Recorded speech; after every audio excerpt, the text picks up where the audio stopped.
right. Enough of that. Moving on.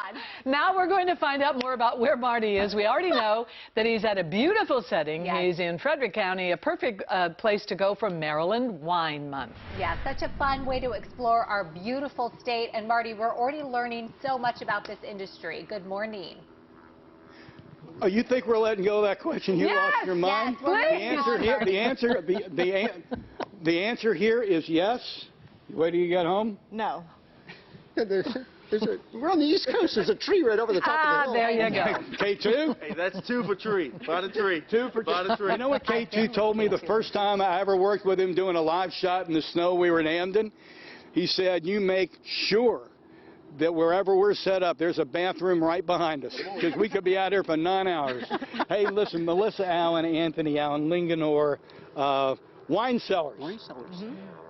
You all have been at this for years. Yeah, started in 72. Our first grapes went in, and the winery started in 76. He told me as a little girl you would tell anybody when you were that big, I'm going to be a winemaker. Yeah, well, my first idea was to be a secretary, but because there weren't any female winemakers in the state growing up.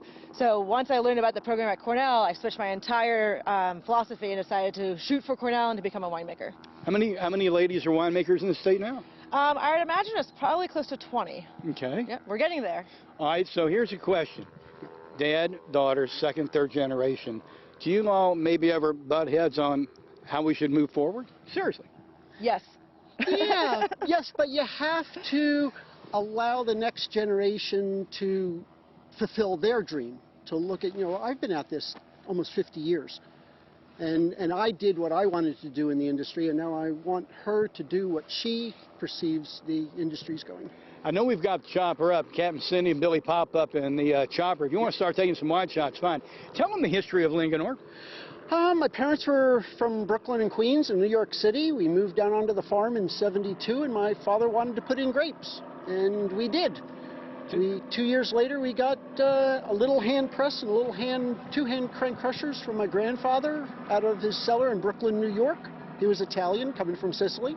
And my dad goes, well, let's start the winery, and here we are. Tell them the history of the farm. This is great.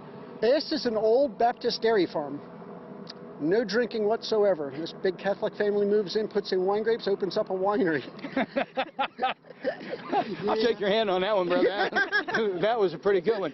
What we're going to do next half hour, we're actually going inside. From the chopper shots, you can see this a vast property. You can see the red buildings. They make beer over there, too, but we're talking wine this day. But we're going to go inside, and when you see the background of the next shot, your jaw is just going to drop. Earlier in the show, you saw me standing next to the barrels of wine. Wait till you see what it takes to get the wine into those barrels. Y'all definitely stay tuned. We're in Frederick County, and we're live. That's where Marty is this day. Take it away, y'all. All right, thank you, Marty. I wonder if we're going to see Marty get in one of those barrels and stamp those grapes. We're on the same page. Oh, we are on the same page. Yes, please. We love that. I don't think it'll happen, but you never know. You never know. It's 9. Coming up on